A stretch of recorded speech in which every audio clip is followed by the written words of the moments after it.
This is a update on Ursula, this really ugly quantum self-priming engine mower that it's on a troybilt deck, if I remember right.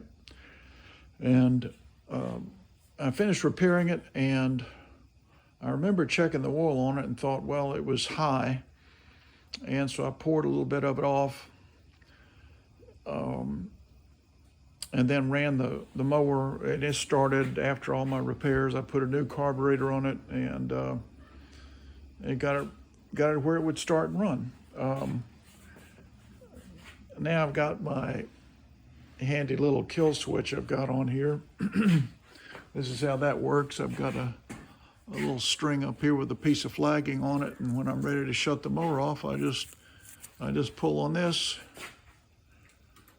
and that kills the mower. When I let go, it springs back and it's ready to start again. So it's kind of like pushing a button on an outboard motor. You just pull that towards you and it kills the motor.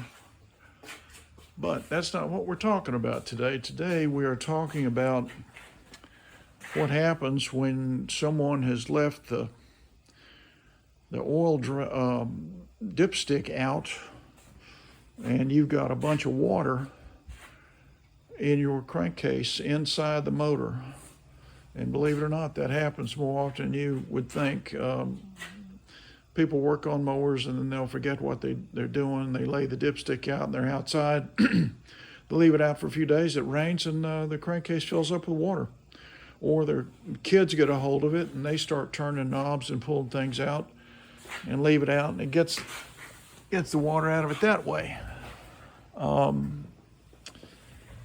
So what happened with this mower? It started and ran, but I noticed it was running weird. It didn't sound right, and so I thought, well, I'm going to check the oil on this thing, and it was the color of a gray mud. And so I've been draining out the water and the oil overnight, and this is what I'm left with. This is a bottom of a milk jug, and what's on top there, it looks okay. That's some oil, but you see what's under there? That's gray mud.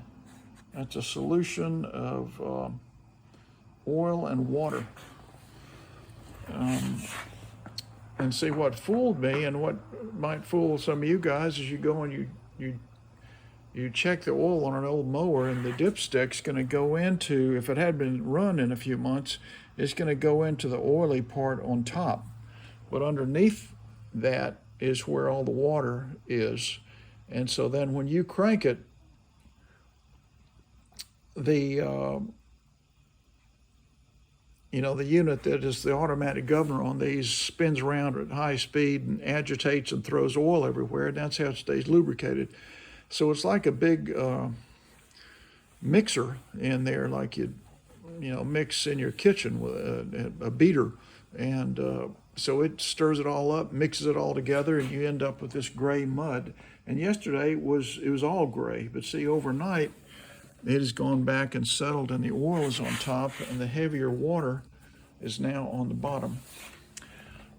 So the question is, what do you do? You've got water contamination inside your crankcase. Well, I'll show you what I do, and this has worked for me many, many times.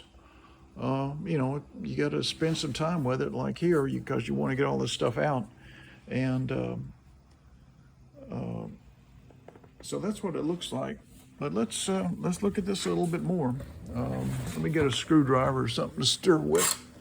I want you to see what I'm talking about. So there's the oil on top, and here is the water. And so it ends up making this gray, muddy thing. So if you ever, go back and you've checked your oil and you pull out your dipstick and it looks like that, that's water. It's water contamination. So we're going to dump this into my oil recycling container. And there's the drain plug there. I'm going to put that in a few turns, just enough to where it won't leak too much. And I'm going to partially fill the crankcase with kerosene and slosh it around. And that way I'll further dissolve and dilute whatever water's in there. And then I'll drain that kerosene out into probably the same little container here, and put that in my oil recycle container. So let me set this phone down. Let's go to work on trying to save this mower.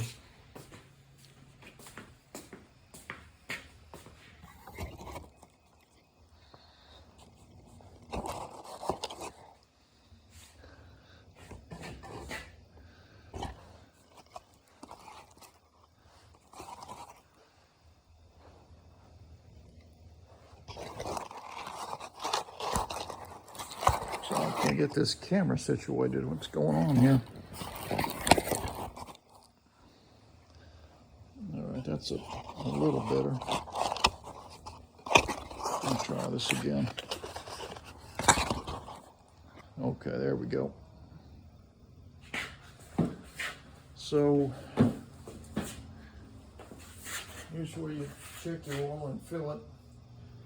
And right now I've got the drain plug is out, so I need to go ahead and put that in. I've got my engine up on blocks, or my mower up on blocks. I'm going to tilt this back, and hopefully it'll stay there, but let me check on this.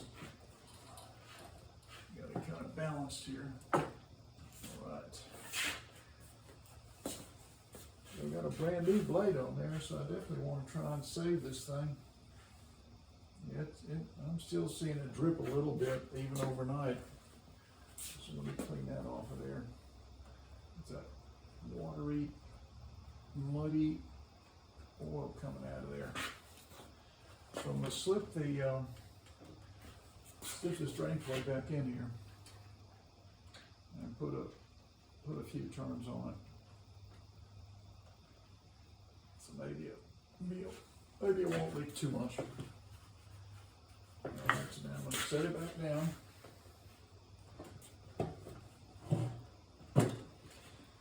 Open up the crankshaft. Excuse me, open up the dipstick. I'm still thinking crankshaft, as I was straightening a crankshaft on my last mower. But this is a dipstick, and now we're going to, there's still a little muddy stuff up around the top. Let me get that off. Try to get as much of this horrible stuff out of here as I can. I want to try and save this mower. It's got good compression. I just need to clean all this watery sludge out of here.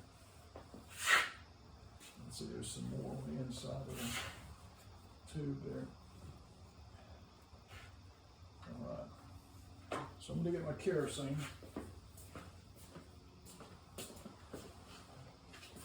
This is not anything fancy. I've heard you can use diesel as well, but I use kerosene. You can buy this at some gas stations around here. And you pump it out of a gasoline-looking pump, but it's actually kerosene.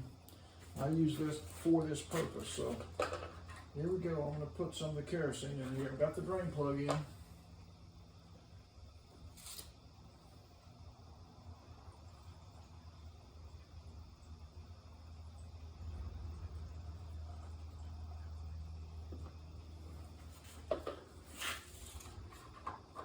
That's probably, 8 ounces or so of kerosene.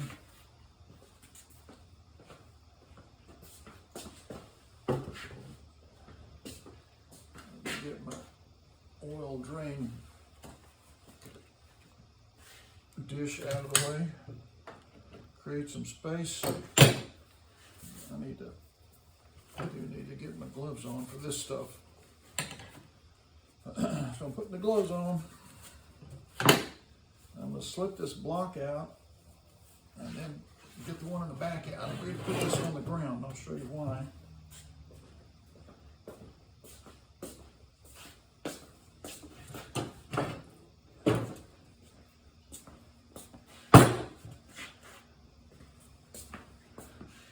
So now I'm gonna get this mower out and put it on the ground and start rocking and rolling with it. I'm gonna tilt it forward, I'm gonna tilt it back.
So I just try to agitate that a little bit. And now I'm going to put it back up on the blocks.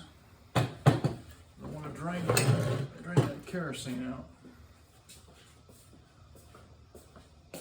And that'll help further clean all that contaminated oil out of there. So let me go around and take the drain plug out. And the kerosene will start dripping out of there.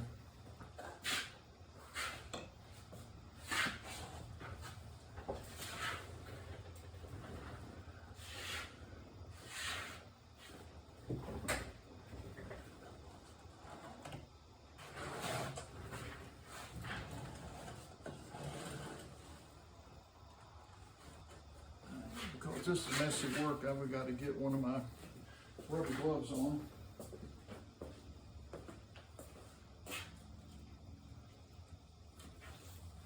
It's going to be a little messy, so I'm getting my rubber glove on here and take the drain plug out.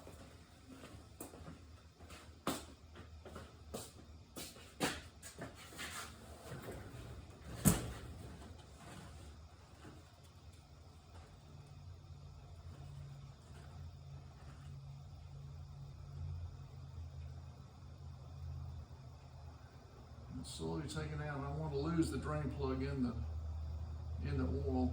I have to fish it out. So here we go. So here comes the kerosene, and it is, it's thinner. It's thinner, so it's kind of splashing and making a bit of a mess on my table.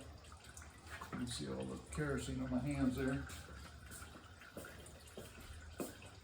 But it's got the drain plug nice and clean. Well, that's good. I'm going to try and soak some of this up.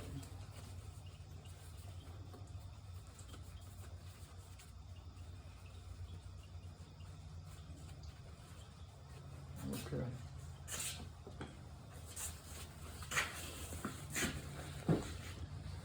So I've drained out the kerosene after agitating it inside the crankcase by turning it on its side and running it back and forth and tilting it forward, tilting it back. And let me show you what it looks like.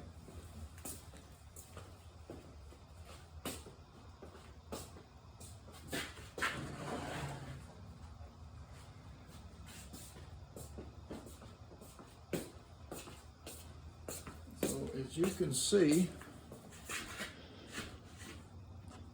there's three layers now. There's the kerosene layer that was agitated with the water, and that's on the top. Then there is the oil, and then there's the contaminated watery mud sludge that drained out overnight.